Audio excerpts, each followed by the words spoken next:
നമസ്കാരം, ഏവർക്കും പുതിയ വീഡിയോയിലേക്ക് സ്വാഗതം. ഇന്ന് ഡെവലപ്മെൻറ്റ് സീരീസിൽപ്പെട്ട മറ്റൊരു വീഡിയോയുമായിട്ടാണ് നിങ്ങളുടെ മുന്നിലേക്ക് വന്നിരിക്കുന്നത്.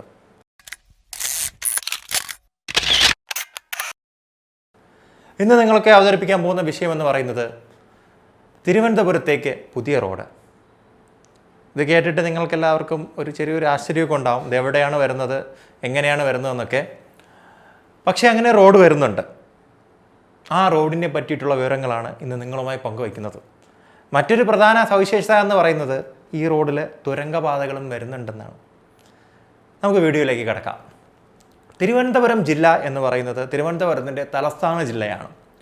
ഇവിടെ ഒട്ടനവധി വികസന പ്രവർത്തനങ്ങളാണ് കഴിഞ്ഞ കുറേ വർഷങ്ങളായി നടന്നു വരുന്നത്. ഈ വികസന പ്രവർത്തനങ്ങളിലൂടെ തിരുവനന്തപുരം ഇന്ത്യയിലെ തന്നെ ഫാസ്റ്റസ്റ്റ് ഗ്രോയിങ് ആയിട്ടുള്ള ഒരു സിറ്റിയായി മാറിക്കഴിഞ്ഞിരിക്കുകയാണ്. നമുക്ക് എപ്പോഴും ഒരു പരാതിയുണ്ട്, തിരുവനന്തപുരം ജില്ല എന്ന് പറയുന്ന അല്ലെങ്കിൽ തിരുവനന്തപുരം ആസ് എ തലസ്ഥാനം നമ്മുടെ സൗത്ത് ഇന്ത്യയിലെ മറ്റ് തലസ്ഥാനങ്ങൾ വെച്ച് നോക്കുമ്പോൾ പുറകോട്ട് നിൽക്കുന്നതായി കാണാറുണ്ട്. പക്ഷേ അതിനെല്ലാം ഇപ്പോൾ മാറ്റം വരികയാണ്. നമുക്കിപ്പോൾ വിഴിഞ്ഞം പോലുള്ള വലിയ പദ്ധതികൾ വന്നു കഴിഞ്ഞു. മറ്റനേകം പദ്ധതികൾ ഇവിടെ വരാനായി കാത്തിരിക്കുന്നു. ടെക്നോ സിറ്റിയിലും ടെക്നോ പാർക്കിലുമായി വൻ പദ്ധതികൾ വന്നുകൊണ്ടിരിക്കുന്നു. അപ്പോൾ ആ ഒരു കാലഘട്ടത്തിലാണ് നമ്മളിപ്പോൾ ജീവിക്കുന്നതും കടന്നു പോയിക്കൊണ്ടിരിക്കുന്നതും. ഇപ്പോൾ നമ്മുടെ തിരുവനന്തപുരം ജില്ലയെപ്പറ്റി സംസാരിച്ചു കഴിഞ്ഞാൽ അല്ലെങ്കിൽ അതിൻ്റെ പ്രധാനപ്പെട്ട ആവശ്യങ്ങളൊന്നാണ് കുടിവെള്ളം എന്ന് പറയുന്നത്. ഇപ്പോൾ നിങ്ങൾക്കൊരു സംശയം വന്ന് കാണും, ഇവൻ എന്തിനാണ് റോഡ് പറഞ്ഞിട്ട് കുടിവെള്ളം പറയുന്നതെന്ന്. ഇത് രണ്ടും തമ്മിൽ ബന്ധമുണ്ട്. അപ്പോൾ കുടിവെള്ളത്തിലേക്ക് തിരിച്ചു വരാം. നമ്മുടെ തിരുവനന്തപുരം ജില്ലയിൽ കുടിവെള്ളം മെയിനായിട്ട് നമ്മുടെ സിറ്റിക്കകത്താണ് കേട്ടോ. തിരുവനന്തപുരം ജില്ലയിൽ മൊത്തമല്ല, സിറ്റി ഊന്നിയാണ് നമ്മൾ പറയുന്നത്. നഗരപ്രദേശത്ത് മെയിനായിട്ട് വെള്ളം വരുന്നത് അരുവിക്കര പ്രോജക്റ്റിൽ നിന്നാണ്. അരുവിക്കര തിരുവനന്തപുരത്തിന് തൊട്ടടുത്തുള്ള ഒരു ഡാമാണ്. ഈ ഡാമിൽ വർഷങ്ങൾക്ക് മുമ്പ് ഒരു ക്ഷാമമൊക്കെ വന്നിട്ടുണ്ട്. അപ്പോൾ ബാക്കി കാപ്പുകാട് പോലുള്ള സ്ഥലങ്ങളിൽ നിന്നാണ് ഇവിടേക്ക് പൈപ്പ് വഴി വെള്ളം എത്തിച്ച് ആ ക്ഷാമം പരിഹരിച്ചത്. പക്ഷേ തിരുവനന്തപുരം ജില്ലക്കാരെ സംബന്ധിച്ചിടത്തോളം മറ്റൊരു പ്രധാനപ്പെട്ട ഡാം നമ്മുടെ നഗരപ്രദേശത്തിനോട് അടുത്ത് തന്നെയുണ്ട്. അടുത്തെന്ന് പറയുമ്പോഴത്തേക്കും നമ്മൾ ഓവറോൾ പറയുന്നതാണ് കേട്ടോ. അതായത് തിരുവനന്തപുരം ജില്ലയിൽ നിന്ന് നമുക്ക് എത്തിപ്പെടാൻ പറ്റുന്ന ഒരു ദൂരത്തിൽ. അതാണ് നെയ്യാറ്. നെയ്യാർ ഡാമിലുള്ള വെള്ളം നമുക്ക് തിരുവനന്തപുരം നഗരത്തിൽ എത്തിച്ചു കഴിഞ്ഞാൽ ഈ പ്രത്യേകിച്ച് നമ്മുടെ മാർച്ച് മെയ് മാസങ്ങൾ വേനൽക്കാലം ആണല്ലോ.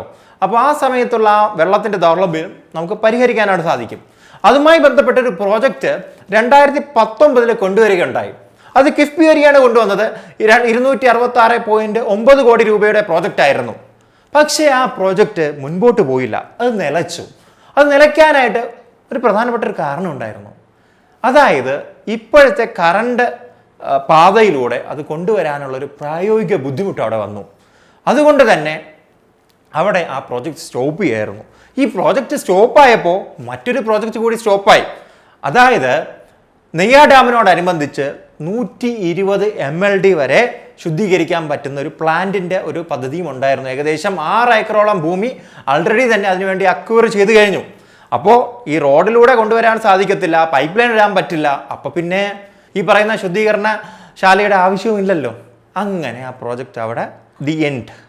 പക്ഷേ ആ ഒരു എൻഡിന് വീണ്ടും ഒരു പുതുജീവൻ വെച്ചിട്ടുണ്ട്. ഇപ്പോൾ പുതുതായി പ്ലാൻ ചെയ്യുന്നത് ഒരു പുതിയ റോഡാണ്. ഇത് നെയ്യാർ ഡാമിൽ നിന്ന് തുടങ്ങി ചൂണ്ടുപലക. ഈ നെയ്യാർ ഡാം ടു ചൂണ്ടുപലകയ്ക്ക് ഒരു പ്രത്യേകതയുണ്ട്. ഇവിടെ ആൾറെഡി ഉള്ള റോഡാണ് വികസിക്കാൻ പോകുന്നത്. അത് കഴിഞ്ഞിട്ട് ചെറിയ റോഡുകളും അതുപോലെ തന്നെ മറ്റു അപ്രധാനമുള്ള റോഡുകളും വഴി സ്ഥലം ഏറ്റെടുക്കാൻ കഴിയുന്ന സ്ഥലങ്ങൾ ഏറ്റെടുത്തുകൊണ്ട് മുന്നേറാനാണ് ഇപ്പോൾ ഗവൺമെൻറ് പ്ലാൻ ചെയ്യുന്നത്. ഇതൊരു പ്ലാനിങ് സ്റ്റേജിലുള്ളൊരു കാര്യമാണ് കേട്ടോ.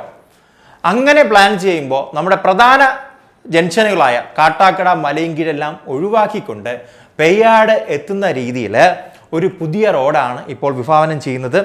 ഈ പറയുന്ന പേയാട് ചിലപ്പോൾ പഴയ റോഡ് തന്നെയായിരിക്കും. അത് ചിലപ്പം കുറച്ച് വികസനമൊക്കെ നടത്തുമായിരിക്കും. അതുപോലെ തന്നെ കുണ്ടമൻ കടവിലും അങ്ങനെ തന്നെയാണ്. അത് വട്ടിയൂർക്കാവിൽ എത്തി നിൽക്കുന്ന രീതിയിലാണ് നമ്മുടെ പുതിയ റോഡ് വരാൻ പോകുന്നത്.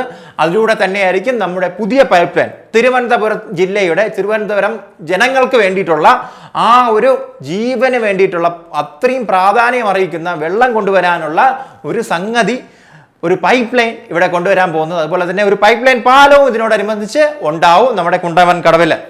ഇനി മറ്റൊരു സവിശേഷത എന്ന് പറയുന്നത് നമ്മുടെ റോഡൊക്കെ ഉണ്ടാവുമല്ലോ, അതിൻ്റെ കട്ടിങ്സ് ഒക്കെ വരുമല്ലോ, ഇപ്പോൾ എക്സിസ്റ്റിംഗ് റോഡ്, അതെല്ലാം വരുന്നത് തുരങ്കപാതയിലൂടെ ആയിരിക്കുമെന്നാണ് ഇപ്പോൾ പറയപ്പെടുന്നത്. ഇതിൻ്റെ പഠനമെല്ലാം ഇപ്പോൾ റൈറ്റ്സ് എന്ന് പറയുന്ന ഒരു ഓർഗനൈസേഷനാണ് ഇപ്പോൾ നൽകിയിട്ടുള്ളത്. അപ്പോൾ അവർ പഠനം കഴിഞ്ഞ് നൽകിയാൽ മാത്രമേ യഥാർത്ഥ അലൈൻമെൻറ്റിൻ്റെ കാര്യം നമുക്ക് നിങ്ങളുമായി പങ്കുവെക്കാൻ സാധിക്കുകയുള്ളൂ. എന്നിരുന്നാൽ തന്നെ ഫാസ്റ്റ് ഗ്രോയിങ് ആയിട്ടുള്ള തിരുവനന്തപുരം ജില്ലയ്ക്ക് ഇപ്പോൾ ഒരു പുതിയ മുതൽക്കൂട്ടാവുന്ന ഒരു റോഡ് കൂടി വരുന്നുണ്ട്, ഒരു പാരലൽ റോഡ്. അപ്പോൾ നമുക്ക് ഈ തിരുവനന്തപുരത്തേക്കുള്ള ആ വാഹനങ്ങളെല്ലാം മറ്റൊരു പാരലൽ റോഡ് കൂടി വരുമ്പോഴത്തേക്കും അതും കൂടെ ഉപയോഗിക്കുമ്പോൾ നമുക്ക് ആ കൺജഷനൊക്കെ നമുക്ക് ഒട്ടനവധി കുറയ്ക്കാനായിട്ട് സാധിക്കും. അതുമാത്രമല്ല, തിരുവനന്തപുരം എന്ന് പറയുന്ന നഗരം വികസിക്കുമ്പോൾ, നമ്മുടെ പ്രൊജക്റ്റുകളെല്ലാം ഓടിത്തുടങ്ങുമ്പോൾ നമ്മുടെ തിരുവനന്തപുരത്തിൻ്റെ വികസനം തിരുവനന്തപുരത്തിൻ്റെ പുറത്തേക്കും വ്യാപിക്കും. ആ ഒരു കാലഘട്ടത്തിൽ ഈ റോഡിൻ്റെ എല്ലാം പ്രാധാന്യം വളരെയധികം കൂടുകയും ചെയ്യും. ഇനി ആ 120 MLD ശുദ്ധീകരണശാലയുടെ പ്രവർത്തനവും നമുക്ക് ഇനി തുടങ്ങാനായിട്ട് സാധിക്കും. ആ ഒരു ശുദ്ധീകരണശാല അവിടെ കൊണ്ടുവരാനായിട്ട് സാധിക്കും. അതിലൂടെ നമുക്ക് നമ്മുടെ വെള്ളത്തിൻ്റെ ദൗർലഭ്യം നമുക്ക് മാറ്റാനും സാധിക്കും. നമുക്ക് ആരോഗ്യമുള്ളൊരു നാട്ടുകാരെയും വാർത്തെടുത്താൽ മാത്രമേ നമുക്ക് നമ്മുടെ നാടിനെ വികസിക്കാൻ പറ്റത്തുള്ളൂ. നമുക്ക് ഇൻഫ്രാസ്ട്രക്ചർ ഡെവലപ്മെൻറ്റ് മാത്രം പോരാ, ഇതേപോലുള്ള ബേസിക് നെസസിറ്റീസ് എല്ലാം വേണം. അപ്പോൾ അല്ലലില്ലാതെ നാട്ടുകാർക്ക് വെള്ളം കിട്ടുന്നതിനോടൊപ്പം പുതിയൊരു റോഡും വരുന്നുണ്ട്. അപ്പോൾ ഇതൊക്കെയാണ് തിരുവനന്തപുരത്തെ പുതിയ വിശേഷങ്ങൾ. മറ്റൊരു വീഡിയോയിൽ മറ്റൊരു വിഷയമായി വരുന്നവരെ ഞാൻ ഷുബു സാലിഹ, എന്നോടൊപ്പം പ്രേണസ് രാജ് നിർത്തുന്നു. നന്ദി, നമസ്കാരം. Keep watching cress Kerala.